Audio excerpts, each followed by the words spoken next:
Olá, sejam bem-vindos a mais um Sobre Humanas. Aqui nós levamos conhecimento sobre as pesquisas realizadas pelo Programa de Pós-Graduação em Ciências Sociais e Humanas da UERN. E o nosso convidado de hoje é muito especial. Ele é professor convidado do mestrado, professor Constantin Tchepas. Muito obrigada. Obrigado por me receber. A gente quem agradece. Antes da gente começar a nossa entrevista, eu gostaria de situar as pessoas aqui um pouquinho do currículo Lattes do senhor. O senhor é licenciado em Humanidades, pela Universidade de Atenas, na Grécia, tem também graduação, mestrado e doutorado em Ciências da Educação pela Universidade de Caen, na França, pós-doutorado pela Paris 8, também na França, tem alguns, doutor honoris causa também pela Universidade de Quebec, no Canadá. E tem livros publicados aí, é um estudioso de Piaget, é também autor da teoria da sociologia do improvável. O que é, professor Constantin, a sociologia do improvável? Com sua autorização, primeiro gostaria de dizer que o título de doutor honoris causa me foi acordado pelos livros sobre Piaget. Olha! Mas isso era na época onde eu vivia na França. Aqui no Brasil, acho que é o paraíso para os sociólogos e por isso eu faço sociologia e particularmente sociologia do improvável. Então, o que é sociologia do improvável? A sociologia geral estuda as leis sociais. Isso significa como se comporta a maioria das pessoas, como se comporta a maioria das pessoas estatisticamente falando. Então, do ponto de vista da estatística, a maioria das pessoas que têm sucesso escolar e promoção social são filhos de pais que eles mesmos fizeram estudos. Isso particularmente na Europa, nos países ricos. Nos países muito desenvolvidos, onde as escolas são muito boas, os hospitais, as universidades gratuitas, etc. E essa lei sociológica da reprodução pela escola é uma lei que foi estabelecida pelo Pierre Bourdieu, o grande sociólogo francês. Mas, felizmente, no Brasil não é assim. Aqui no Brasil tem muita gente de origem popular, de pais analfabetos, pessoas que passaram fome e que têm sucesso escolar. Então, essas exceções na Europa, aqui no Brasil são menos exceções. Então, a sociologia do improvável estuda o que é sociologicamente improvável. O mais provável é que os pobres fracassam nas escolas públicas, e os mais ricos, com pais mais estudos, têm sucesso. Mas aqui no Brasil, o improvável é menos improvável do que na Europa. Por isso eu me apaixonei. Por exemplo, várias das minhas colegas e dos meus colegas em ciências humanas e ciências sociais são de origem popular. Vários têm pais quase analfabetos. Vários passaram fome. E hoje eles são professores doutores. Mas encontrei também, em outros lugares, juízes, médicos, engenheiros, que são de origem muito modesta. Coisas que é muito difícil encontrar na França. Improvável mesmo, Improvável mesmo. Improvável mesmo.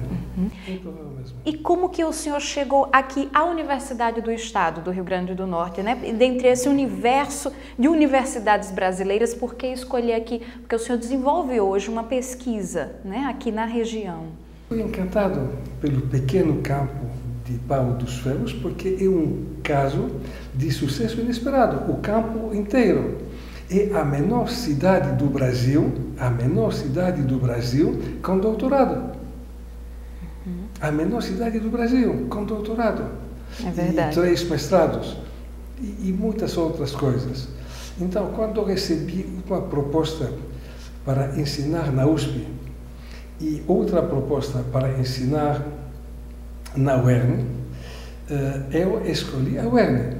E a pergunta era por quê? Porque em São Paulo não tem zona rural, não tem quilombos, não tem nada.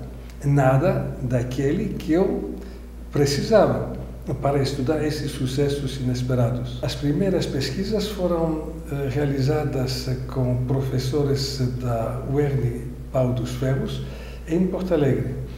Em Porto Alegre, com uma escola do ensino fundamental 2, onde reuni todos os professores e perguntei quais são os seus melhores alunos na sua disciplina em todos os anos, do 6º, 7º, 8º e 9º ano.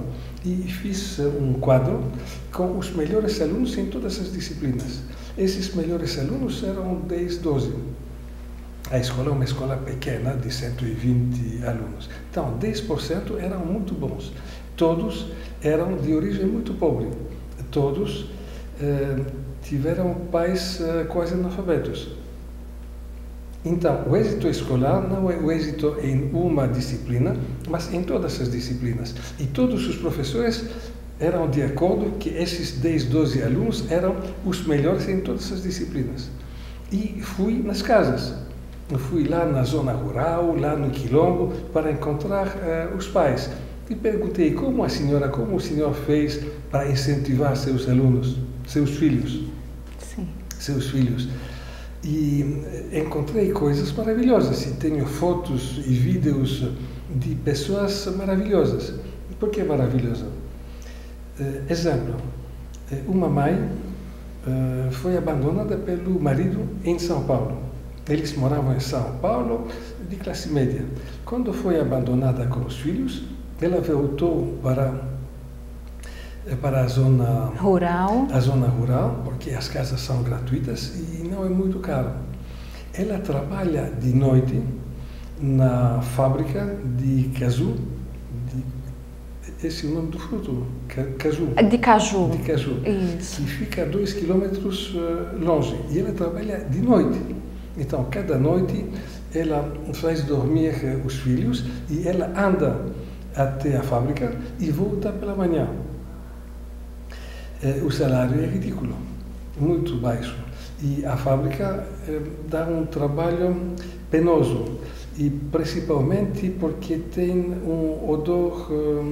é muito forte, pela queima, forte, né, do óleo, da castanha. Isso, é horrível, é horrível. Então, o filho, que é um dos melhores alunos da escola, perguntei ao filho, que estudos você quer fazer? Ele respondeu que eu me tornar médico. Por quê? Porque aqui na zona rural ninguém cuida dos pobres. E eu quero me tornar médico para cuidar dos pobres. A mãe disse, filho, explica ao professor seu outro projeto. O filho não queria. Vai, filho, vai. Então, quando eu vou me tornar médico, eu vou comprar uma casa de verdade para minha mãe. Porque a casa deles é muito pobre. Não tem móveis. Não tem móveis.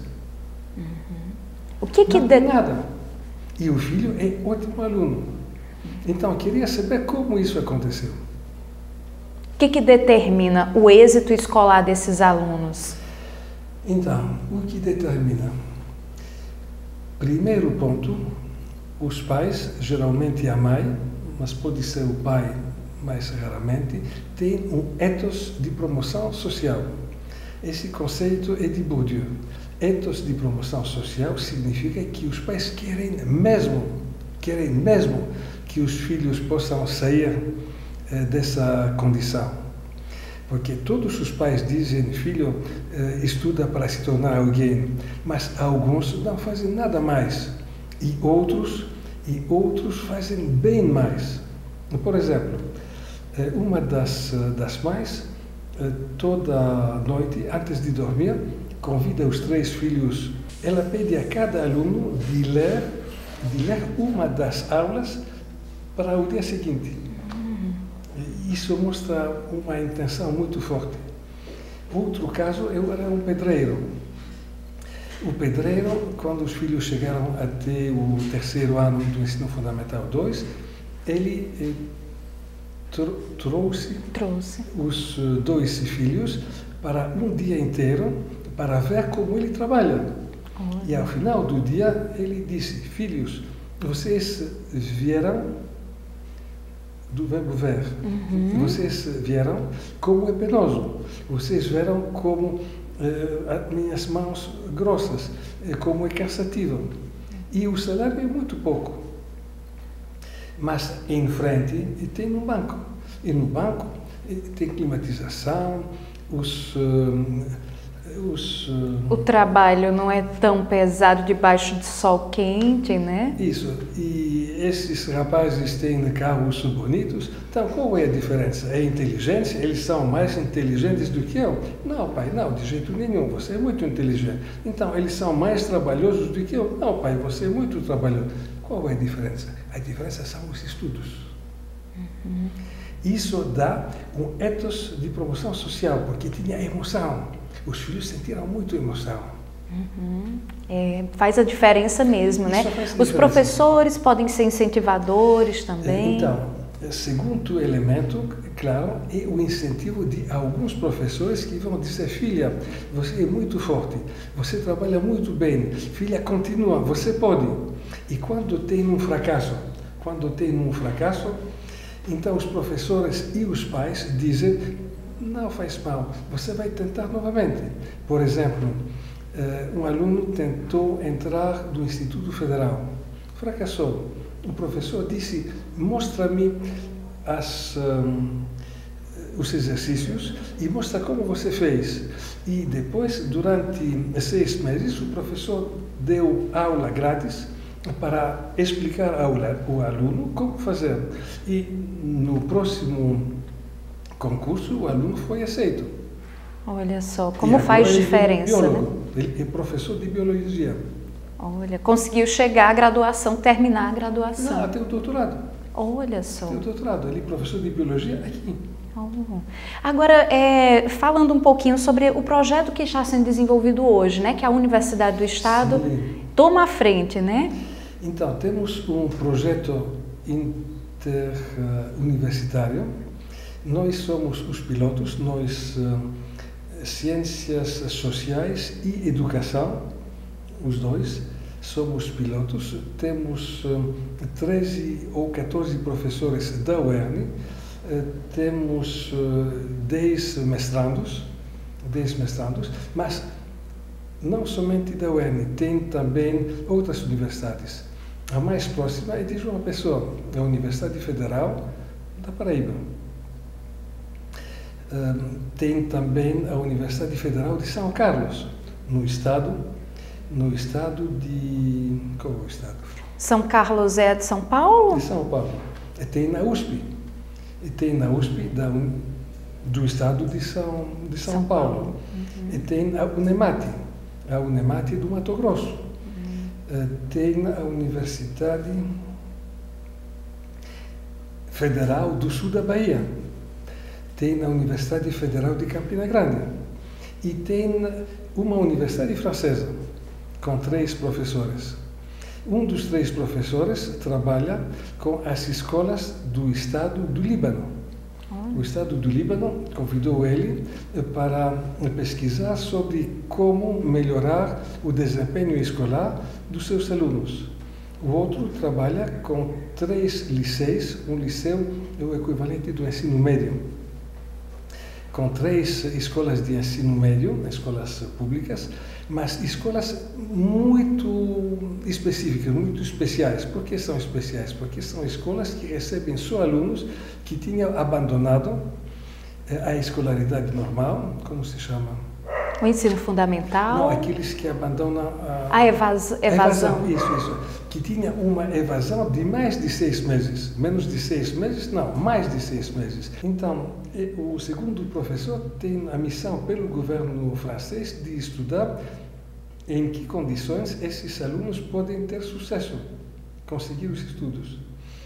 A terceira professora trabalha sobre a universidade. De maneira geral, todos os nossos parceiros, as 7 universidades, são 7 universidades, trabalham sobre vários eixos. Um eixo são os sucessos de alunos afrodescendentes. Outro eixo de alunos com deficiência. E esse eixo é muito forte aqui na UERN, graças à professora Ana Lúcia. Outros trabalham sobre alunos do campo.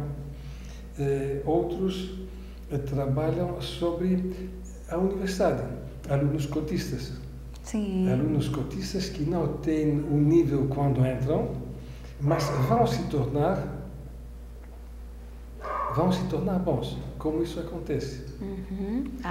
E tem alguns outros eixos, mas esses são os principais. Certo. Nós ainda queremos entrevistar o senhor outra vez depois para falar sobre os resultados dessa pesquisa. Certeza. São 2 anos ou mais de pesquisa? O mínimo é 2 anos. 3 seria melhor. Ah, tá certo. A gente ainda vai conversar mais depois com o professor Constantin para saber os resultados dessa pesquisa. Com prazer. Muito obrigada, viu, pela participação do senhor aqui. Agradeço pelo convite. E você que nos acompanha sempre, essa é a última gravação, a última edição desta 2ª temporada do Sobre Humanas. A gente volta logo mais depois com a 3ª temporada e mais entrevistas, mais conhecimento para você. Muito obrigada pela sua audiência, pela sua participação. E se você quiser continuar acompanhando as edições do Sobre Humanas, as que já foram gravadas, passadas, é só entrar no youtube.com/UERN TV. Até mais!